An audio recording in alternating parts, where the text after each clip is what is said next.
Bismillahirrahmanirrahim. Assalamualaikum warahmatullahi wabarakatuh. Bapak Ibu, ikhwani wa akhwati yang saya hormati, kita lanjutkan. Cerita Abu Bakar As-Siddiq ini adalah cerita tentang bagaimana sebuah agama memiliki nafas yang panjang berkat manusia yang mengelolanya dengan sangat baik. Bisa nggak Islam itu redup dan Islam itu mundur? Bisa, kalau dikelola oleh orang-orang yang tidak kompeten, oleh orang-orang yang tidak mampu. Agamanya agung, tapi manusia pun perlu agung.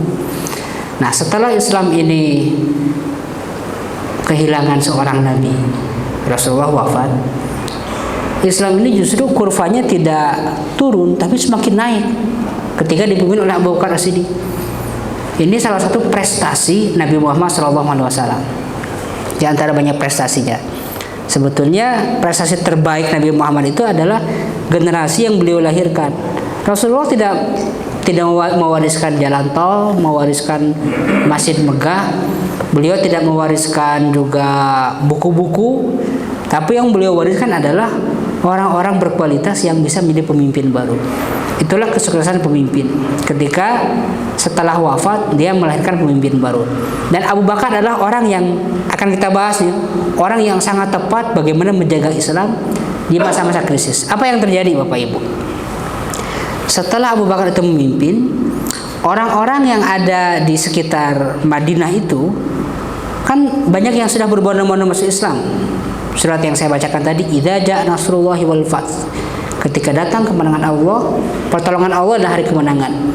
Wa ra'aitan nasa, kalian melihat manusia yadkhuluna fi dinillah, masuk ke dalam agama Allah afwajan, bergelombang-gelombang. Satu gelombang masuk Islam, gelombang kedua, gelombang ketiga, banyak sekali berbondong-bondong masuk Islam. Tapi setelah Rasulullah wafat, karena banyak yang masuk Islam itu belum terlalu kuat, banyak yang kembali murtad. Kira-kira misalnya saya kasih ilustrasi, dari 10 kota menurut Bapak Ibu, berapa kota yang murtad? Dari 10 kota bisa jadi 90% ya. Karena dari sebagian besar kota-kota yang sudah masuk Islam, hanya 3 yang bertahan. Kota Madinah, kota Mekah, dan 1 kota yang pernah menjadi musuh Nabi Muhammad tapi didoakan zaman dulu. Masih ingat kota yang melempari batu? Kota Taif. Ketika malaikat bilang, beberapa tahun yang lalu saya menceritakan ini kan, ketika malaikat menawarkan, wahai Muhammad, kalau engkau mau aku akan timpakan gunung Uhud ke bangsa Taif. Apa doa kata Nabi Muhammad dengan doanya? La ya malaika, enggak wahai malaikat. Bal arju, justru saya berharap la'allallah an yukhrija min aslabihim man yuwahhidullaha wa la yusyrika bihi syai'a. Mudah-mudahan Allah mengeluarkan dari rahim-rahim orang-orang Taif ini generasi yang akan bertauhid dan tidak menyekutukan Allah. Terbukti sekarang. Ketika umat Islam itu dapat krisis, seluruh jazirah Arab hampir seluruhnya itu murtad.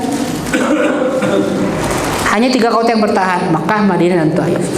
Nah, murtad ini ada 2 sebab.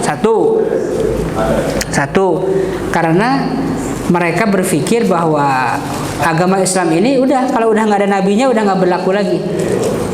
Mulai mereka murtad lagi dan mereka imannya belum kuat. Yang kedua, karena ada yang memprovokasi, yaitu Musailamah al-Kazzab, sang pembohong. Dia mengaku sebagai nabi baru, dan ikut keajaran baru itu. Lalu ada kelompok-kelompok yang zaman dulu uang itu sulit, Pak. Dapat uang itu susah sekali. Lalu udah dapat uang, kita wajib bayar zakat gitu. Padahal sedikit, 2,5%. Mereka nggak mau. Syahadat oke, sholat oke, puasa mampu, haji bisa, memang haji memang udah rutin. Tapi kalau zakat kita nggak mau. Nah, maka ada krisis. Ada orang yang murtad, ada orang-orang yang ikut nabi baru, dan ada umat Islam sudah bukan umat Islam lagi, ini udah keluar sebetulnya karena menolak membayar zakat. Mani zakat. Orang-orang inilah yang memberontak. Mereka memberontak. Kalau dibiarkan apa yang terjadi? Agama Islam runtuh. Nah, saat itulah rapat Abu Bakar. Ini sudah jadi pemimpin Abu Bakar. Gimana caranya nih? Diskusi. Siapa dulu yang akan kita perangi? Apakah kita berkoalisi Kira-kira di antara 3 kategori mana yang paling parah? Yang paling parah itu murtad, ikut nabi baru, atau yang menolak zakat? Pak Komandan, mana yang kira-kira paling bahaya nih? Orang-orang yang murtad, orang-orang yang ikut nabi baru, atau orang-orang Islam yang menolak bayar zakat? Murtad. Ada lagi punya pandangan? Yang paling bahaya itu yang ikut nabi baru, karena dia punya pemimpin. Kalau yang murtad bahaya, cuman ya udah murtad individu-individu. Kalau ini ada nabi baru, ngaku-ngaku nabi baru, dan dia memimpin, sehingga ini terkoordinir. Bahkan pasukannya gede sekali pasukannya. Pasukan apa? Mereka harus kita lawan. Lalu ada yang lain. Apakah kita akan berkoalisi minta bantuan orang yang menolak bayar zakat? Udahlah, nggak apa-apa. Mereka masih Islam, masih syahadat, tidak mengakui nabi baru itu, masih salat juga, cuman nggak bayar zakat, nggak apa-apa kan? Kata Umar bin Khattab ini. Tapi kata Abu Bakar As-Siddiq langsung saat itu, ini kalimat yang bagi saya itu wow keren sekali. Ya Umar, kata dia, ajabbarun fil jahiliyati wa khawarun fil Islam. Apakah kamu ini berani ketika jahiliyah, setelah jadi Islam kamu camen gini, penakut ini? Masa di depan mereka takut? La wallahi la ufariqanna man la uqatilanna man yufarriqu bainas salati waz zakat. Aku akan memerangi siapapun yang memisahkan antara salat dengan zakat. Kalau dia nggak zakat, sama aja dengan orang-orang yang nggak salat. Ini satu kesatuan. Ini penting juga sebagai pelajaran kita. Abu Bakar mengajarkan tentang pentingnya konsep rukun Islam. Boleh nggak kita syahadat, sholat, haji, tapi puasa, aduh susah nih, batagor, gorengan, rendang, nggak boleh. Kalau orang yang sengaja nggak puasa, nggak meyakini puasa penting, itu sudah keluar Islam. Tapi kalau orang nggak puasa karena malas, nah itu maksiat, pendosa, fajir. Boleh nggak kita ini? Bukan boleh. Gimana kalau ada orang yang tidak mau bayar, yang tidak bayar zakat karena pelit, takut miskin, dosa, tapi dia tidak keluar Islam. Kalau orang-orang yang menolak bayar zakat, tidak mengakui zakat, nah itu keluar Islam. Jadi kaidahnya Bapak Ibu, rukun Islam itu wajib. Kalau nggak dilaksanakan dosa, tapi kalau nggak diyakini itu murtad statusnya. Kalau tidak diyakini rukun Islamnya, haji itu nggak penting, umat Islam nggak perlu haji, itu keluar dari agama, karena itu rukun Islam. Termasuk zakat. Nah makanya orang-orang yang tidak membayar zakat, menolak zakat, itu diperangi oleh Abu Bakar karena kategorinya sudah murtad. Ini pentingnya Bapak Ibu akidah. Jangan ekstrim kita dikit-dikit dimurtadkan, tapi jangan juga kita terlalu tasahul. Tasahul itu yang penting kan mesti bersyahadat. Enggak. Bukan hanya syahadat. Ada syahadat, ada salat, ada zakat, ada haji, ada puasa, ada haji, ada 5. Yang penting kan masih beriman kepada Allah dan malaikat. Kalau nggak beriman kepada takdir mah ya mungkin kurang, nggak bisa. Harus satu paket rukun iman itu. 6 rukun iman, 5 rukun Islam, satu paket. Nah, Umar bin Khattab dikritik, kamu masa udah jadi Islam hidup penakut, dulu gagah perkasa? Enggak, saya akan perangi. Akhirnya Abu Bakar menyiapkan 11 batalion, 11 pasukan ke 11 titik yang berbeda. Yang menjadi panglima tertingginya Khalid bin Walid saat itu. Khalid bin Walid. Singkat kata, menang semuanya. Pasukan yang murtad itu kalah, yang menolak zakat juga kalah, yang dipimpin oleh Musailamah al-Kadzdzab kalah dalam peperangan namanya Yamamah. Nah, ada yang menarik, ini kisah ini panjang ya kalau diceritakan ini kalau dibuka folder ya jebret lagi, banyak lagi ini ceritanya, cerita tentang Khalid bin Walid. Kabar baiknya Bapak Ibu, kabar baiknya 2026 mungkin mulai produksi film, judulnya Unbroken Sword, judulnya itu, pedang yang tidak terpatahkan. Itu film biayanya triliunan, cerita tentang Khalid bin Walid dalam perang Yarmuk, yang memproduksi Saudi Arabia, tapi yang jadi sutradaranya orang-orang Hollywood. Jadi insya Allah kualitasnya sangat bagus itu. Mudah-mudahan itu jadi apa namanya, hiburan intelektual kita nanti kalau itu udah ada. Judulnya Unbroken Sword, pedang yang tidak terpatahkan, tentang Khalid bin Walid. Itu sedang diproduksi oleh Saudi Arabia. Jadi kalau ini dibuka foldernya, ini cerita panjang lagi peperangan. Tapi saya singkat ini. Intinya perang Yamamah ini adalah perang besar antara umat Islam yang sedikit melawan pasukan Musailamah dengan berbagai koalisinya. Nah, ketika perang ini berkecamuk, Musailamah terbunuh. Dalam perang, kalau pemimpin tertingginya terbunuh, perang berakhir. Siapakah yang membunuh Musailamah?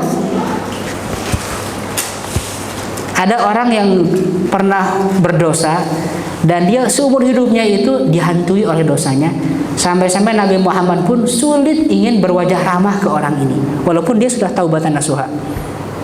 Ada yang tahu namanya siapa? Wahsy. Wahsy ini tombaknya dipakai untuk membunuh Hamzah yang membuat dia merdeka. Setelah Fatu Mekah dia masuk Islam. Tapi ketika dia menemui Rasulullah, Rasulullah tidak mau melihat wajahnya. Kalau kamu bisa ugrub wajah ke anni. Kalau kamu bisa tolong jauhkan wajah kamu dari pandangan saya. Saya nggak mau melihat wajah kamu, kata Rasulullah. Wajar, Rasulullah juga manusia, punya hati. Ketika melihat wajah Wahsy yang terbayang siapa? Pamannya yang dibunuh oleh tangan Wahsy itu. Walaupun dia sudah masuk Islam. Kalau bapak ibu mampu nggak kayak gitu, memaafkan orang yang udah membunuh orang tua? Memang taubat, Allah memaafkan, tapi Rasulullah ada rasa sedih teringat oleh Hamzah. Jadi ya dia diampuni, insya Allah ya diampuni ya, tapi Rasulullah tidak mau melihat dia, dan dia itu menghantui pikiran Wahsy bertahun-tahun. Dia mengutuk ininya, tombaknya, tapi ketika dia konsultasi dikasih nasihat oleh sahabat-sahabatnya, kalau kamu mengutuk tombak ini karena sudah membunuh orang yang paling mulia, sekarang bersihkan dosa kamu agar tombak ini menghancurkan orang yang paling jahat bagi Islam. Maka dia bertekad, tombak ini akan saya gunakan untuk mengakhiri hidup manusia paling jahat dan paling merusak. Dalam perang Yamamah itu misi dia cuma satu, dia mengincar Musailamah, dan betul dia lemparkan tombaknya menembus tubuhnya Musailamah, jatuh Musailamahnya, mati, dan perang berakhir. Ini Wahsy pahlawan juga di situ. Itulah kisah akhir Wahsy. Setelah itu nggak terdengar lagi dia ngapain aja. Beres tuh. Jadi Abu Bakar As-Siddiq dalam pemerintahan yang sangat pendek, total pemerintahan Abu Bakar As-Siddiq itu cuma 2 tahun. 2 tahun itu setengah pemilu kita, setengah presiden kita aja enggak. 2 tahun. Kadang-kadang ada orang yang setahun aja itu sedang persiapan untuk 4 tahun kemudian baru persiapan. Ini udah 2 tahun menyelesaikan krisis. Beres, perang-perang kita tutup ya. Ceritanya masih panjang perang-perang. Suatu hari kita cerita. Yang lain, apa karya-karya ketika dia memimpin? Bukan hanya perang, bukan hanya membangun stabilitas. Ada masalah lain. Setelah perang itu, banyak sekali para hafiz Quran yang mati syahid. Ini pelajaran penting Bapak Ibu. Hafiz Quran ketika ada panggilan jihad, maju perang. Bukan bagian tim doa di belakang, bukan. Dia berperang dan dia meninggal juga, mati syahid.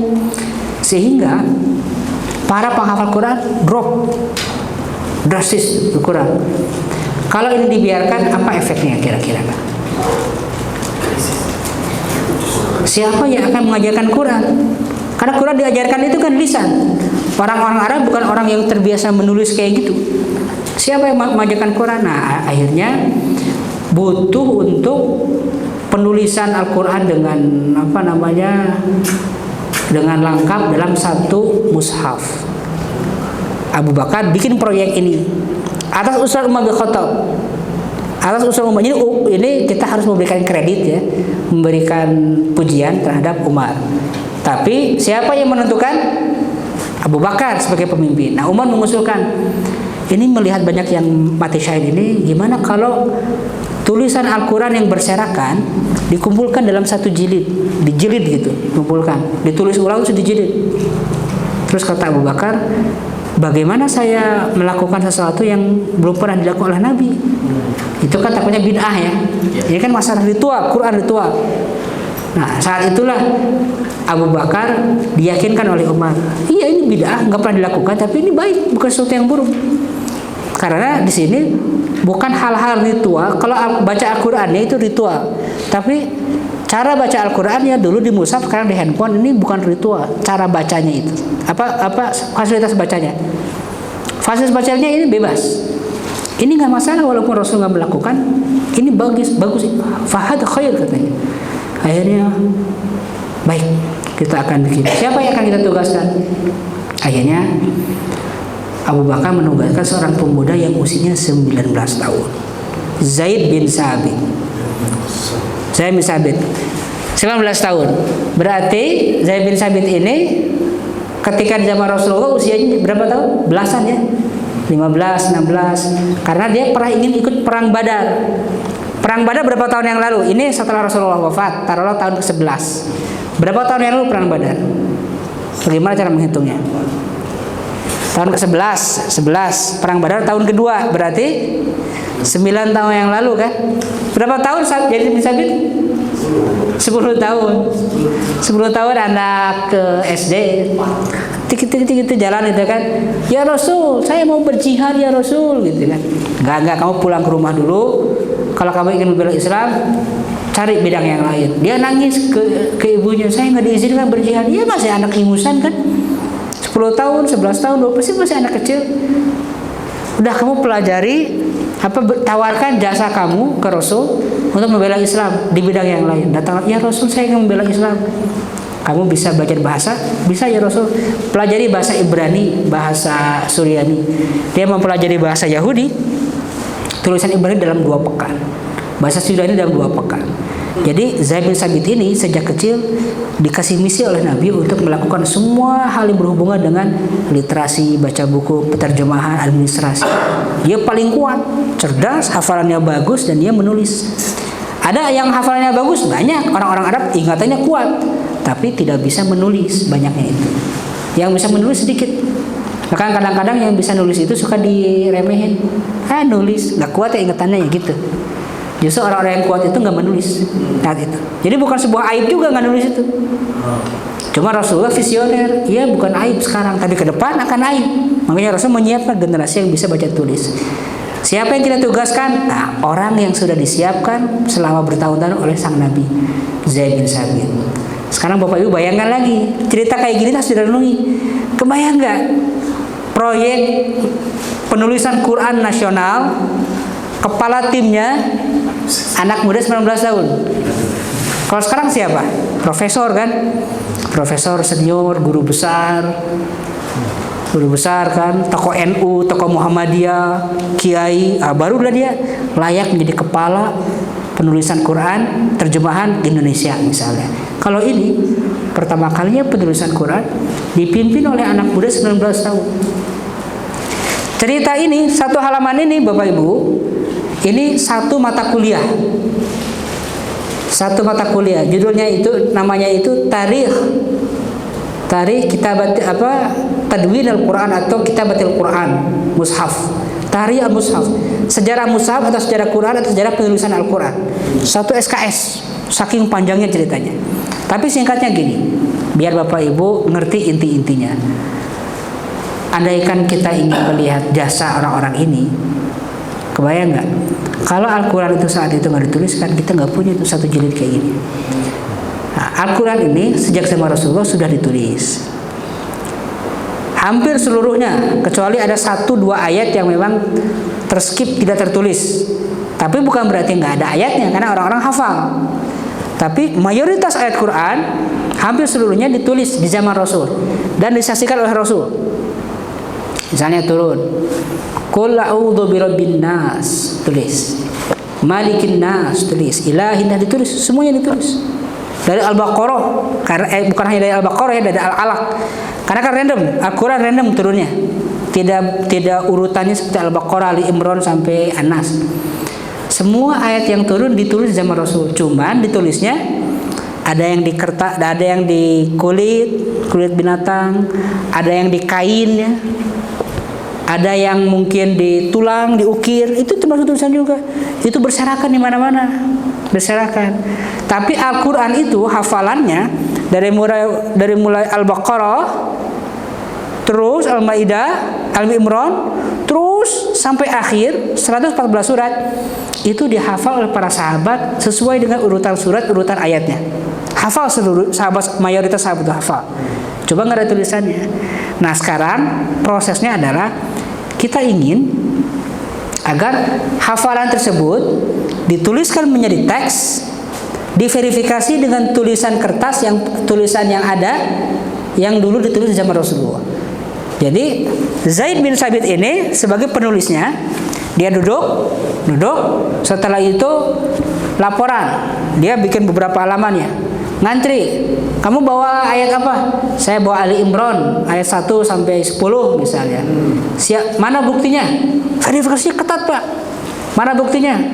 Buktinya dia harus bawa bukti tertulis. Ini tulisan ini ditulis, disaksikan oleh Nabi dan para sahabat itu nggak bohong Pak. Insya Allah nggak bohong. Kenapa nggak bohong? Karena Rasul sudah menjaminnya. Kullu sahabah adul, seluruh sahabat itu adil, bisa dipercaya. Sahabatnya ya, bukan perawi-perawi setelahnya. Kalau perawi setelahnya ada yang lemah, tapi para sahabat bisa dipercaya. Makanya bukan hanya hafalan aja udah cukup sebetulnya. Kalau orang baca misalnya Tabbat yada abi lahabi wa tab, nggak ada titik ya. Ta, ba, ya, itu sama. Tapi kalau orang Arab nulis Tabbat yada abi lahabi wa tab, itu nggak akan salah bacanya. Nulisnya pun nggak akan salah. Mereka udah sama-sama paham. Jadi hafalan aja sudah cukup bikin ditulis. Cuman saking hati-hatinya hafalan plus tulisan. Hafalan, tulisan, dan 2 saksi.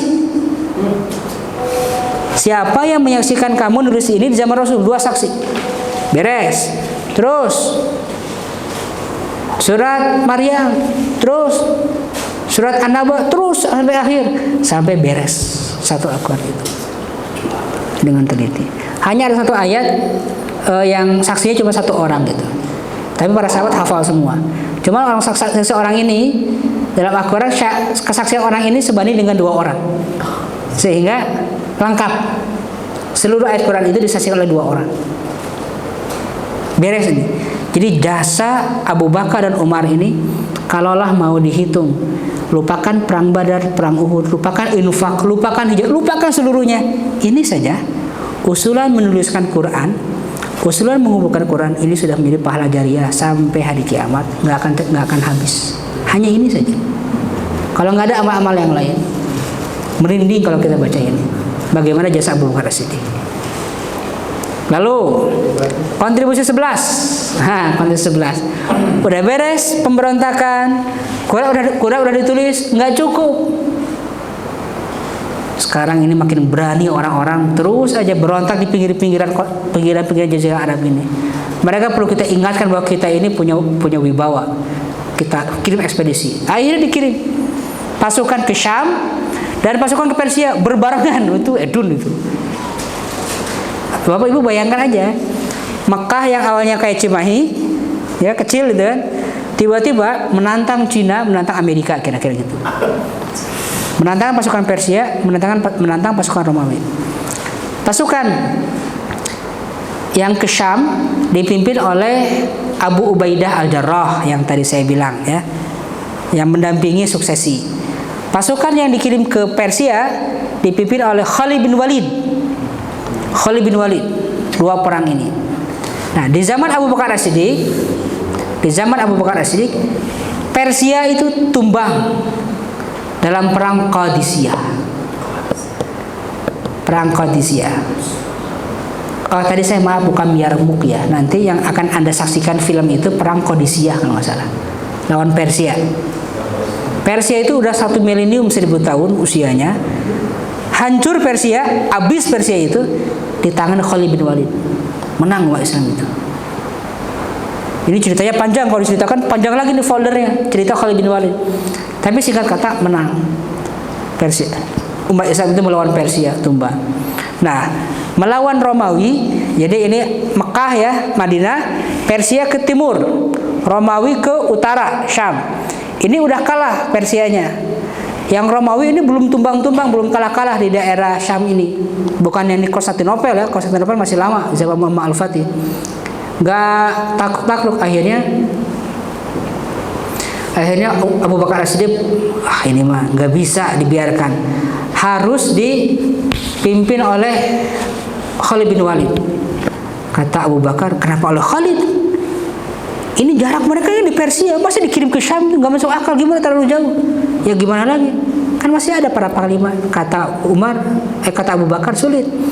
Panglima-panglima yang ada di Syam ini semuanya jenius, cuman nggak kayak Khalid. Abu Ubaidah Al-Jarrah, panglima tertinggi, hatinya lembut sehingga dia kurang agresif. Ada Ikrimah, dia garang tapi dia masih membabi buta, masih muda, belum matang. Ada Amr bin As, jenius tapi terlalu banyak pertimbangan, saking jeniusnya itu akhirnya nggak gesit. Kalau Khalid bin Walid istrinya kuat, langsung dia itu punya kesabaran tapi gesit juga. Berperang pun pakai pedang dia paling jago.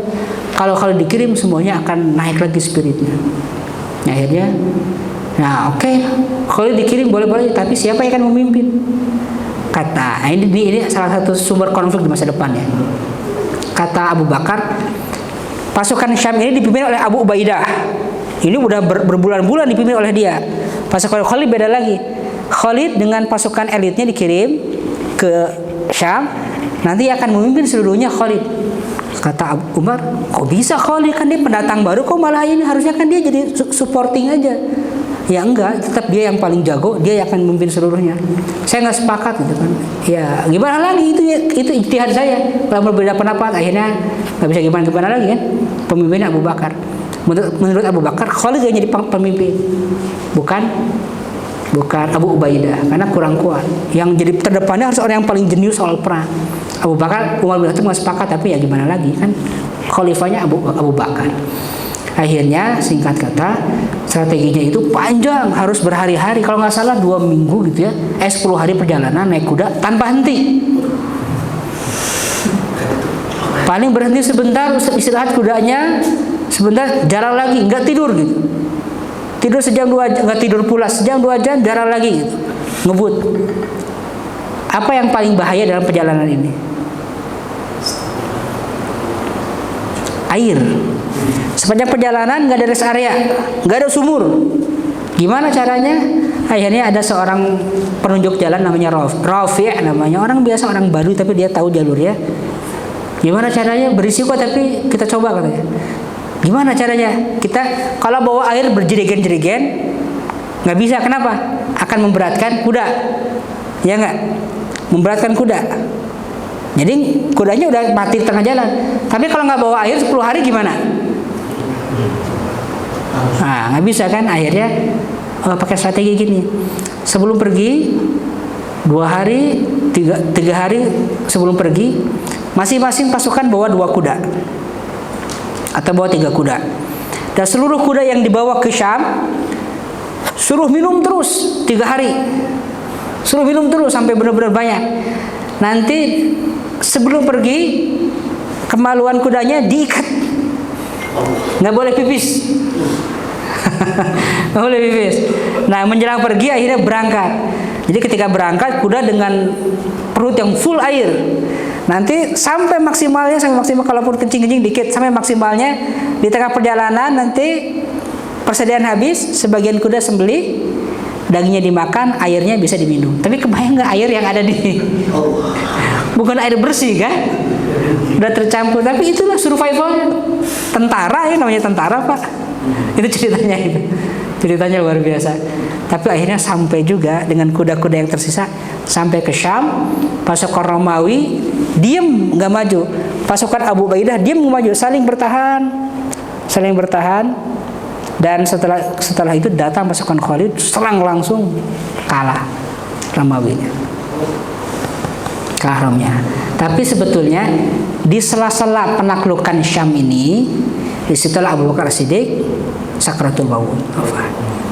Abu Bakar As-Siddiq setelah 2 tahun memerintah, beliau memimpin di usia 61 sampai usia 63, persis kayak Nabi Muhammad meninggalnya. Sahabat namanya, best friend. Mirip seluruhnya kisah hidupnya dan juga menjelang wafatnya. Ketika sakaratul maut, Abu Bakar As-Siddiq itu meninggalnya natural ya, sakit, dia tidak ada yang membunuh atau apa. Sebelum meninggal, Abu Bakar As-Siddiq memberikan wasiat. Coba pilih pemimpin setelahku sebelum aku wafat, karena itu lebih aman, mengurangi peluang konflik macam-macam. Karena sekarang umat Islam udah makin gede Pak dalam 2 tahun itu. Menaklukkan Persia, menaklukkan Romawi, bayangkan. Jadi ibu kota ini berarti ibu kota imperium. Udah kuat sekali. Sehingga syahwat jabatan, perebutan ini berisiko sekali. Sebelum saya meninggal dalam sakaratul maut, coba pilih pemimpin baru. Kata Abu Bakar As-Siddiq, pilih pemimpin baru. Dia menawarkan ke umat. Apa jawaban umatnya? Jawaban umatnya. Kan Bapak Ibu ingin belajar politik nih. Ini saya ajarin tentang politik. Kalau dari Rasulullah ke Abu Bakar, gimana pemilihannya tadi saya jelaskan? Aklamasi terbatas Muhajirin dan Ansor ya. Muhajirinnya lumayan representatif, Ansornya representatif. Muhajirinnya saya tanya representatif nggak? Enggak. Kan hanya Abu Bakar, Umar dan Abu Ubaidah. Ali nggak ikut, Utsman nggak ikut, Tola nggak ikut, banyak tokoh-tokoh nggak ikut. Kenapa nggak ikut? Kondisinya genting, lagi wafat Rasul kayak gitu. Ya udah, lebih baik Muhajirin yang ada dibanding Ansor gitu. Tapi ada kesadaran umum bahwa di antara Muhajirin nggak ada yang berani melampaui Abu Bakar. Sudah ada kesadaran umum. Jadi sebetulnya dalam perspektif Muhajirin itu cukup representatif. Dalam perspektif umat Islam secara umum ini kurang representatif. Itu cara sekarang berbeda lagi. Caranya adalah nanya langsung ke warga. Wahai warga, sebelum saya meninggal, tolong pilih pemimpin sehingga ini lebih aman. Kata warga, kata masyarakat Madinah, kami ridho dengan siapapun yang engkau pilih. Artinya rakyat menyerahkan mandat ke pemimpin, ke incumbent. Silakan pilih pemimpin yang baru, terserah sesuai pemimpin yang ada. Kalau sistem politik kayak gini diterapkan, bisa nggak? Kita akan pilpres 2024. Silahkan menurut Pak Jokowi aja, nggak bisa. Yang jadi Gibran. Langsung penunjukan langsung. Silakan pilih pemimpin baru, silakan menurut Donald Trump saja, pilih. Terserah dia. Rusak kalau kayak gitu. Kenapa rusak? Karena pemimpin yang memimpinnya nggak kayak Abu Bakar, ya nggak? Nggak ada yang kayak Abu Bakar. Sehingga Bapak Ibu, saya mau bilang di sini, hati-hati dengan orang-orang yang menyuruhkan narasi khilafah, tapi dia tidak mengerti esensi sistem khilafah di zaman dulu. Dia tidak mengerti. Di zaman dulu itu mustahil diterapkan di zaman sekarang, mengingat orang-orangnya nggak kayak Abu Bakar, Umar, dan Rasulullah. Nggak bisa. Mustahil cara kita mengelola masyarakat tanpa ada polisi di pasar. Karena tidak ada yang nyolong emas, nyolong dagangan. Begitu sholat semuanya ke masjid, dagangan tinggalkan. Sekarang mustahil kayak gitu. Perlu ada CCTV, perlu ada pengawasan, perlu ada security. Kenapa? Manusia sudah berbeda. Jadi sistem mengikuti manusia. Nah, di zaman dulu saya ceritakan lagi nih. Kata masyarakat, kata warga, terserah Bapak Khalifah saja, terserah milisi apa. Benar nih, ya kira gitu ya. Yakin? Ya, terserah engkau. Baik. Kalau saya diberikan mandat, saya akan memilih yang saya anggap paling layak. Abu Bakar punya kandidat. Dia nanya satu orang.